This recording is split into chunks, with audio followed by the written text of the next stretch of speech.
لوله کشی گاز، لوله کشی آب و مال مخابرات نخوابیده. آب برامون میاد ولی خب اصلا آب نمیبینیم. ما 3 نصف شب بلندش اینقدر پمپ و میش بزنی تا آب برات بیاد.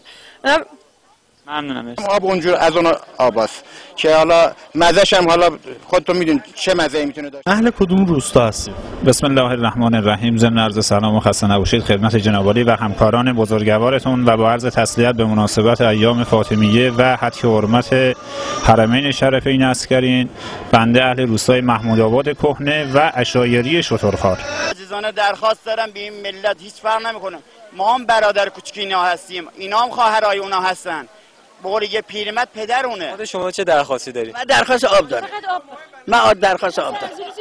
من فقط درخواست آب دارم. من نمیتونم یه زن ما نگهش میداریم، اعمال قانون میکنیم و متوقفش میکنیم، میخوابونیم و مجازاتش میکنیم. فرض من از خیلی شرایط دیگه هم باید بزنم، از خیلی وقت دیگه مثلا وای من قاطی کردم ببخشید. این منطقه رو به طور کامل برای بینندگان معرفی کنید و بفرمایید که ما الان دقیقاً کجاست. این والا شوچه شقایی الان شوچه خیلی مشکل داره. فارسی می صحبت نمی‌کنی؟ آره.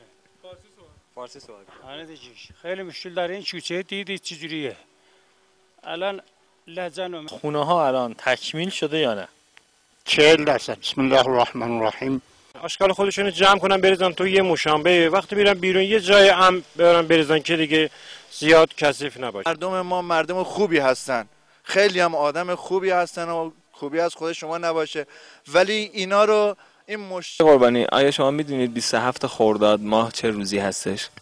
روز جمعه است. 27 خرداد ماه 20 بهمنی. شوراهای قبلی عمامه منم انداختن. نمیدونم شما حساب کن چهارباغ چقدر مصرف داره.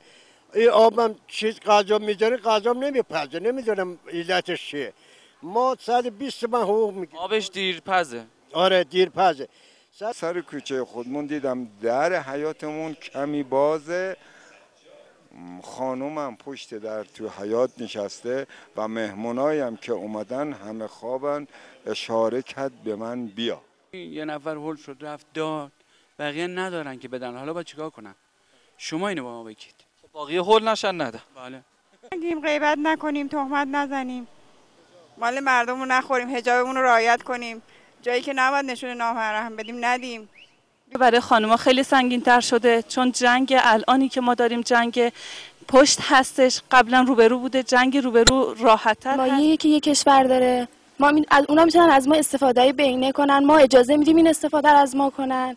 از زمانی هم که این مترو رو زدن، این پل زیر گذر رو زدن، چند تا دخترای ما رو، زنای ما رو، مردای ما رو لختشون کردن، صدمه بهشون زدن. حادثه‌ای که حتی 20 سال پیش هم اتفاق افتاده بود، بعضی از مسئولین ما رو بیدار نکرده. نه نکردن دیگه. اگه میکردن که اینطور یک کاری میکردن اینطور نمیشد. چند وقت این حمام مخروبه تو این منطقه است و چه مشکلاتی برای خود شما که ساکن این منطقه هستید به وجود آورد؟ بسم الله الرحمن الرحیم. سلام عرض میکنم خدمت حضار محترم و آقای شهرام و حاج آقا اینا تشریف آوردن اینجا از پاسگاه. شما هم زحمت کشیدین. ما بچه همینجا هستم. آقای که صحبت کردن. خودتون رو معرفی بفرمایید، برام بفرمایید شغل شما چیه؟ افغانستان ازم حضرت الله صافی زاده، بچه استان کاپیسا، شهرستان تاگاف. آقا احتیاط چیز خوبیه؟ احتیاط خیلی چیز خوبه، برای خانواده هم خوبه، اعتبار بزرگ احتیاطه. متشکرم. آقا مرسی.